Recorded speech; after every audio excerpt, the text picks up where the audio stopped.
Olá galera, tudo bem? Mais um vídeo para vocês aqui sobre ciúmes do passado, ciúmes retroativo. Quem fala com vocês é o Dr. Jailton Patrício, sou psicólogo, psicanalista, filósofo, gerontólogo. Vai lá na meu Instagram, chama-se Filosofia Sincera Oficial. Lá tem minha bio, meus contatos, né? E-mails, pode mandar mensagem no direct, fique-se à vontade para marcar terapia individual, presencial, mandar perguntas, né? Vou falar do seu relato, se você quiser que eu grave algo a respeito.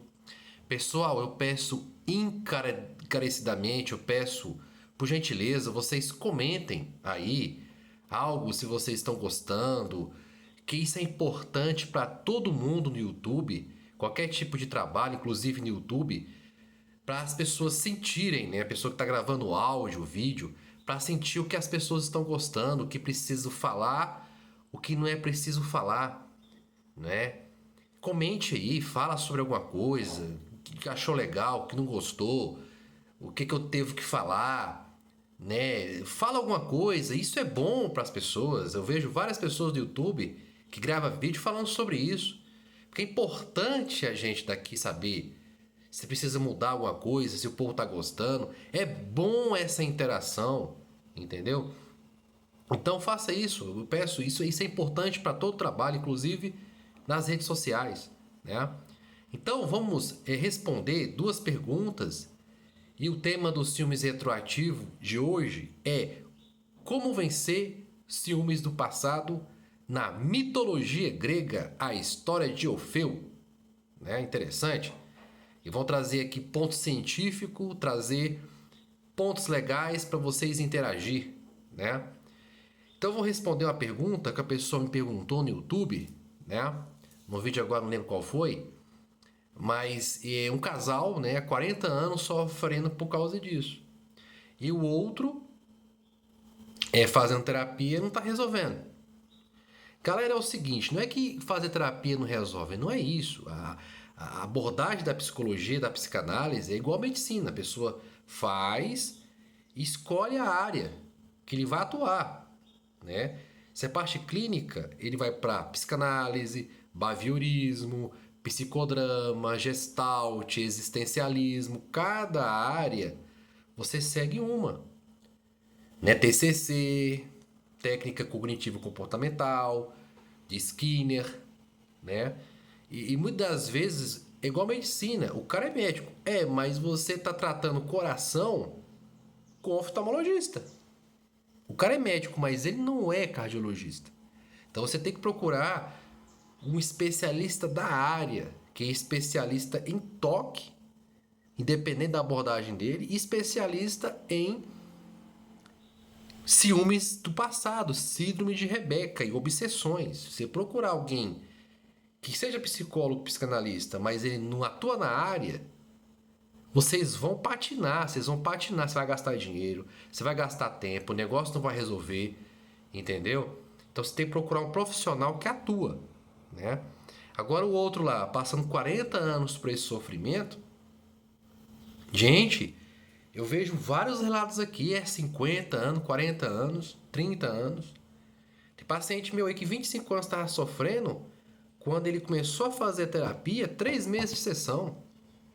Ficou ótimo, ele e a esposa dele estão vivendo uma outra atmosfera da relação deles, estão felizes. Né? Um aí, 16 anos, até mandei o áudio aqui, gravei o áudio dele aqui falando. 16 anos sofrendo, quando ele começou a fazer terapia, as coisas mudaram na vida dele. Isso é interessante, isso é bacana. Agora, se você tá aí vivendo de opinião, de histórias da Red Pill, não vai resolver essa situação. Não vai resolver.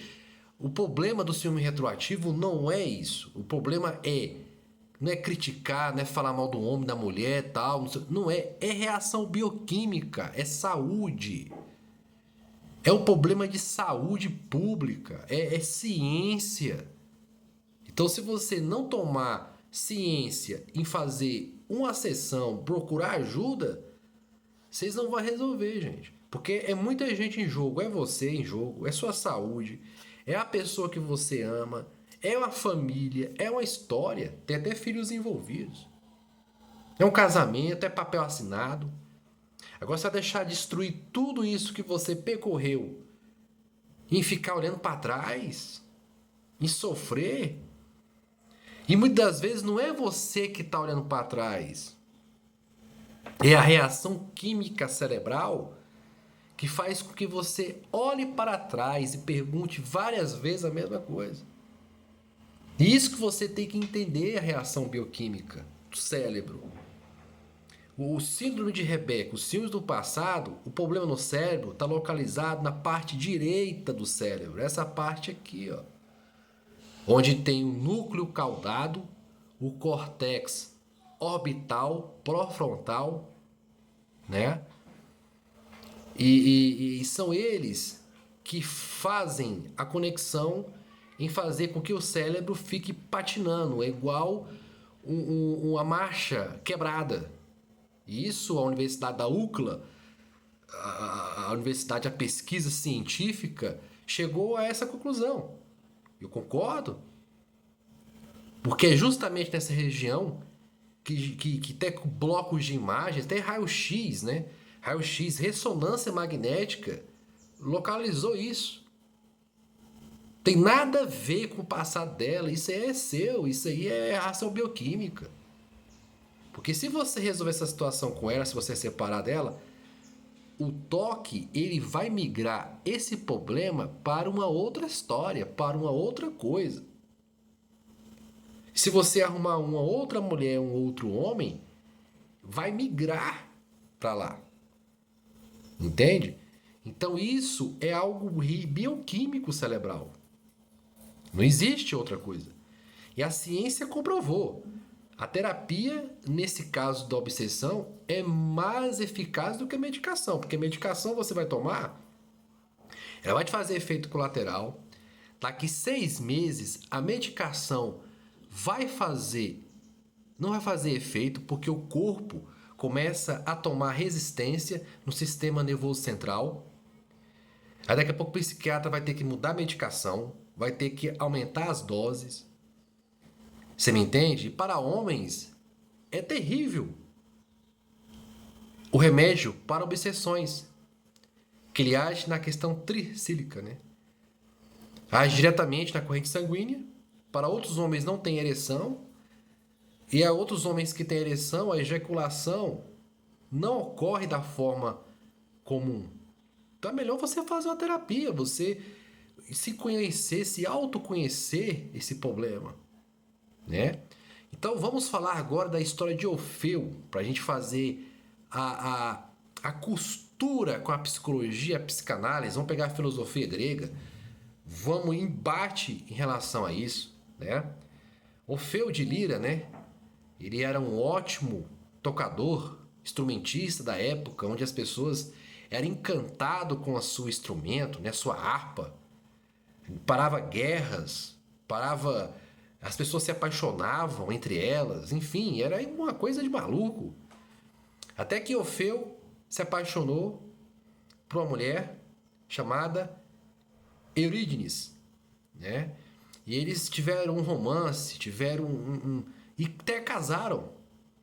A ponto de Eurídice ter ciúmes das músicas e canções de Orfeu.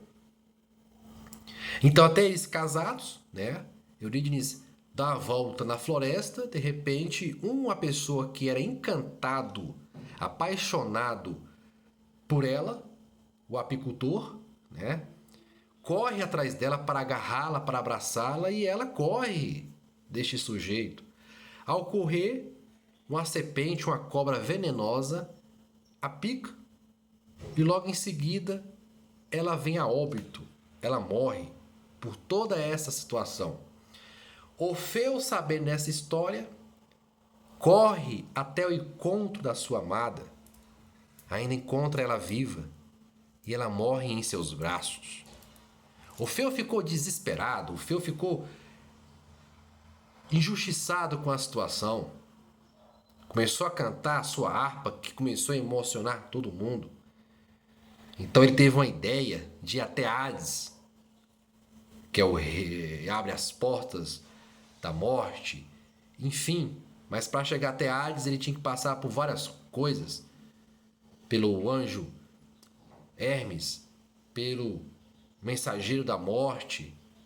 E ele começou a convencer a todos com a sua história romântica e trágica e pelo o canto da sua harpa. Então ele convenceu a todos até levar ele ao trono de Hades, né? Convenceu o barqueiro da morte, até que ele chegou lá nos palácios de Hades.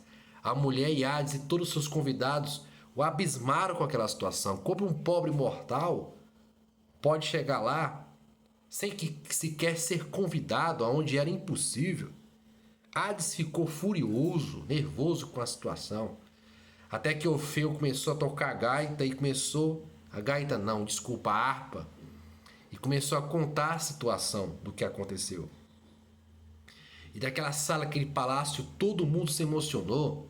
Inclusive a esposa de Hades. E Hades falou o seguinte: beleza, Orfeu, você venceu. O Hades pegou Eurídice lá da morte, do Vale da Morte, voltou, deixou ele ao lado de Orfeu e falou assim: Orfeu, ela é sua, mas você vai ter que voltar com as segundas condições. Você vai ter que voltar por onde você veio. E você não pode olhar para trás. Você tem que confiar que a Eurídice está atrás de você e ela vai atravessar com você ao portal da vida. Se você olhar para trás, olhar para o passado, você a perderá permanentemente. Você tem que confiar em você, confiar nela e confiar nas minhas palavras. Não olhe para trás. Então os dois começou a ir no caminho que Orfeu foi. Voltou ao barqueiro, ao anjo da morte, chegou no túnel. Quando estava chegando perto das luzes do sol, da vida, onde o Hermes estava esperando alegremente por essa história bonita que tinha acontecido, faltava aí questão de 1 metro, mais ou menos, para Orfeu atravessar junto com Eurídice. Ele não contém os seus impulsos. Ele não contenta com os seus medos. O impulso foi mais forte do que a realidade. Então Orfeu olha para trás, olha para o passado. Ao olhar para o passado, o que acontece? Orfeu perde Eurídice. A morte, o anjo da morte, pega pelo braço e o ombro de Eurídice e volta para trás com ela. Orfeu apenas puxa o braço dela e não consegue mais. Perdeu a sua amada. E Hermes colocou ele de volta ao caminho da vida. Estava lá fora esperando. Então o que acontece? Orfeu entrou numa tremenda depressão, a qual a harpa dele nunca mais foi a mesma. Ele nunca mais tocou. E ele morreu de uma forma triste, terrível. As próprias prostitutas o mataram, Orfeu, porque ele não quis mais saber da vida, não quis mais saber das coisas. Se perdeu. O passado, o olhar para trás, destruiu o amor, destruiu o presente da vida de Orfeu. Você que queira saber da história de Orfeu e Eurídice, Orfeu de Lira, tem livros, tem filmes, tem vídeos no YouTube, fique-se à vontade. Tá vendo, gente? O desastre que você faz em olhar para o passado. Tá vendo o mal que você faz de olhar por coisas infrutíferas, por coisas que não faz diferença? É isso. Se ela falou que não teve, se ela falou que confia, como diz São Paulo, o amor acredita em tudo, o amor tudo suporta, o amor tudo perdoa. Então, acredita nas coisas, porque não faz diferença. É o direito de você saber? Sim, mas falou, morreu ali. Porque você vai produzir o quê? Enfermidades em você e nela. Ou nela e em você, se ao contrário é a mulher, né? Porque em vez de você viver o futuro e almejar, aliás, desde você viver o presente e almejar o lindo futuro, você está sofrendo com o passado. O passado só serve para destruir a paz de hoje. Entende? Então, olha só, eu escrevi algumas coisas aqui para não perder, que é muita coisa na minha cabeça, né? Ao redirecionar a atenção é mudar para outros comportamentos, transformando a marcha enguiçada no cérebro. Resistimos ao impulso de maneira inteligente. Ao agirmos assim, o impulso lentamente começa a diminuir, porquanto estamos trabalhando para mudar a química do cérebro. Quando mudamos de marcha por meio de atitudes, melhoremos o funcionamento do cérebro. Isso que a pesquisa da UCLA mostrou. Ou seja, quando você determina que isso não é seu, que isso não te pertence, é apenas coisas do passado que você não tem culpa e não é da sua competência, você. O que a Universidade da UCLA, a ciência confirmou? Que no eixo cerebral, por imagens, há uma mudança drástica de comportamento. Você vai baixar a intensidade e a frequência. Você vai vencer o toque. Você tem que determinar que isso não te pertence. Que isso são só mensagens falsas do cérebro. O fato de o córtex orbital, que fica aqui na parte direita, está com câmbio reguiçado e ele que envia mensagens falsas. Isso não significa que precisamos ouvi-las. É igual o cachorro do vizinho latino. O cachorro do vizinho tá latindo, tá, mas você vai lá atrás dele? Você vai abrir a porta, você vai lá? Não vai. Porque quanto mais você for lá no cachorro do vizinho, mais ele vai latir. Então, qual o sentido do toque? Como é que você vence ele? Você driblá-lo. Quanto mais você cede às obsessões e às compulsões e às impulsões, mais você está dando alimento para que ele cresça. Foi isso que Orfeu perdeu. O Orfeu ficou em dúvida, inseguro com o que ele ouviu. Mas aí ao ponto de ele ficar impulsivo e olhar para trás. Ele não acreditou nele. Ele não acreditou na competência que ele tinha. E nem acreditou na Eurídice. Que ela falou que ia atrás dele. E nem na palavra de Hades. Né? Então, escrevendo aqui, esclarecendo as compulsões. Preste atenção. As compulsões são comportamentos ou atos mentais repetitivos em respostas às obsessões, visando reduzir a angústia ou a dúvida ou prevenir danos. É por isso a necessidade de perguntar várias vezes, de ler, de reler, né? E a pessoa que não tem isso, no caso ela ou ele, vai ficar bravo, porque ela tem ciência que já respondeu, uma coisa que para ela não teve importância. Por isso que os casais começam a brigar, porque o toque, o síndrome do passado, os ciúmes, é encaixado pela dúvida. O toque é o transtorno da dúvida, né? E aí, a todo tempo, a pessoa quer reduzir a angústia. Para reduzir essa angústia, a pessoa pergunta, né? Compulsões comuns, normalmente são chamados rituais, né? Aí a pessoa entra no ritual de sofrer, de pensar, com esses pensamentos intrusivos. Inclui coisas como lavar, verificar, ordenar, buscar, reafirmar, né? Tamborilar, repetir frases ou ações.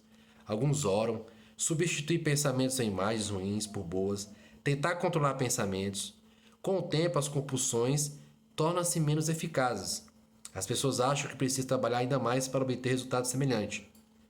Pontos. Número 1. Quanto mais você verifica alguma coisa, mais responsável você se sente. Ou seja, quanto mais você verifica, quanto mais você pergunta, quanto mais você alimenta, isso no seu cérebro, mais ciúmes você sentirá.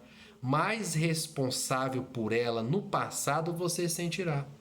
Mais coragem de perguntar e reviver esse assunto você terá. Então evite isso aí. 2.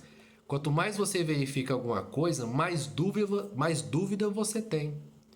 Ou seja, quanto mais você pergunta, quanto mais você sabe, mais dúvida você terá. Então você não faz isso. Número 3. Quanto mais você busca reafirmação, menos confiante você fica com seu próprio julgamento e do que te falaram. Interessante, né? Quanto mais você busca reafirmação, menos confiante no assunto, menos confiante nela você ficará. Para quê? Tudo isso ia aliviar uma angústia falsa? Tudo isso para aliviar uma angústia imaginária? Uma angústia que não existe? Nem todas as angústias são verdade, gente. Nós sofremos por falsas angústias, nós sofremos por falsos sentimentos e emoções. 4. Quanto mais você busca reafirmação, menos tolerante fica com incertezas. Entendeu? Você não quer ter incertezas, porque a mente, ela não vive em paz com dúvidas. Por isso que vai gastar energia. Foi constatado que a energia que você gasta com ciúmes de Rebeca, a energia mental, ela tem a capacidade de acender uma lâmpada. Isso não é brincadeira. A energia mental que você gasta é capaz de acender uma lâmpada, um notebook. A energia, a frequência neuronal, entendeu? Outra, quanto mais você suprime o pensamento ou imagem, mais invasivo se tornam. Isso funciona exatamente do mesmo jeito que tirar uma xícara chata da cabeça. Funciona ao contrário e torna mais invasiva, né? Quanto mais você suprime um pensamento ou imagem, mais invasivo se torna. Isso funciona exatamente do mesmo jeito que tirar uma música chata da cabeça. Uma música. Funciona ao contrário e torna mais invasiva. É igual a técnica que eu falei do cachorro branco. Pense aí no cachorro branco. Imagina o cachorro branco. Cria um cachorro branco na sua cabeça. Agora tira ele da sua cabeça, esse cachorro branco. É um efeito colchão de mola. Você vai empurrar a imagem, o objeto, ele vai voltar. Por isso que a mente fica irritada com essa história. Você tem que deixar a mente ir. A mente enguiçada não para você empurrando ela. Você tem que ajudar esses pensamentos a destravarem, a destravar o pensamento. E destravar o pensamento travado gera angústia. E não é perguntando para ela que vai resolver. Vai resolver momentaneamente, um alívio temporário. Depois fica pior, porque a angústia vem, volta de novo com dúvida, com mais dúvida, dúvidas novas. E as dúvidas não param, né? Quanto mais você analisa um pensamento, algo, uma ameaça, mais significativo seu cérebro acha que tal pensamento é e presta mais atenção a ele. Essa tendência pode significar que o pensamento ameaça realmente domina seu sentido do que está acontecendo no mundo. Ou seja, quanto mais você analisa fotos, mensagens, áudios, se ela transou, ele transou ou não fez, mais significativo seu cérebro acha que tal pensamento e presta mais atenção a ele. Aí começam as reações químicas cerebrais sendo construídas em cima dessas imagens. E ela vai mandar todo momento para o seu consciente. E aí por isso que o paciente fica nessa briga de luta e fuga. Quanto mais você tenta reduzir ou evitar as ameaças, como será o ex fez isso? Será que ela está falando? Né? Mais ciente delas você se torna. Cada vez que uma pessoa evita uma situação ou uma atividade, o comportamento é reforçado. Ou seja, cada vez que evita uma situação, quanto mais você tenta evitar algo, ou você não acredita que isso aconteceu, ou você nega, você não aceita, mais essas imagens é reforçada no cérebro. Se você não aceitar que ela fez isso, se você não aceitar que realmente isso aconteceu, mais o comportamento, as imagens é reforçado, mais essa angústia é reforçada, mais esse ciúmes é trago, mais você vai revivenciar esses ciúmes. Tudo por falta de aceitação e com ausência de egoísmo, de machismo ou feminismo, né? Que os dois sofrem por causa disso, né? Por exemplo, se você evitar tocar um item por medo de um perigo ou dano, você se previne de sentir-se ansioso e sua mente provavelmente encorajará a evitar e tocá-lo novamente. Olha só que interessante. Se você evitar tocar o item por medo do perigo ou dano, você se previne se sentir-se ansioso. E sua mente provavelmente o encorajará de evitar tocar novamente. Quanto mais você evita algo de que tem medo, mais cresce seu medo daquela pessoa, fato, objeto, pensamento, imagem, substância ou sensação corporal.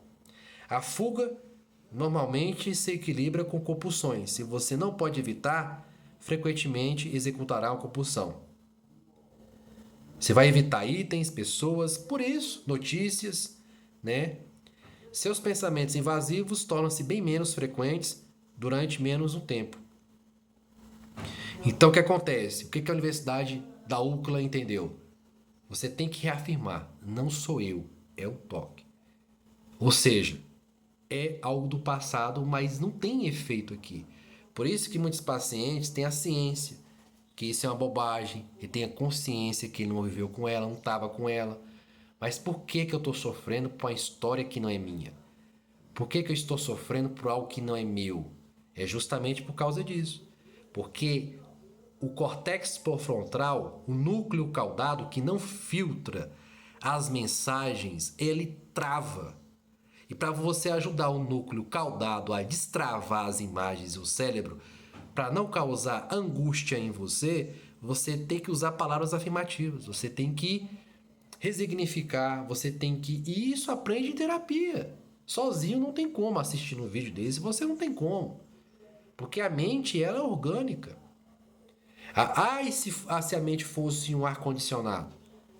Eu sou analista, eu vou lá e boto uma senha, clico, faço um QR Code, o cérebro já funciona. Não, quem dera. O cérebro, ele é orgânico. Existe uma história, pessoa, uma história familiar. Existe um todo, um conjunto da situação. Então, por isso que eu peço, né? Não fortalece as obsessões. Para você não fortalecer, você não tem que dar valor e nem crédito. Se ela falou, pronto, está respondido. Porque isso não te pertence. Você está sofrendo por algo que não te pertence. Por isso que as imaginações tomam de conta. Por isso que as imaginações, elas apavoram o indivíduo que sofre pelo transtorno de Rebeca. Né? Outra coisa que anotei aqui, que eu achei interessante,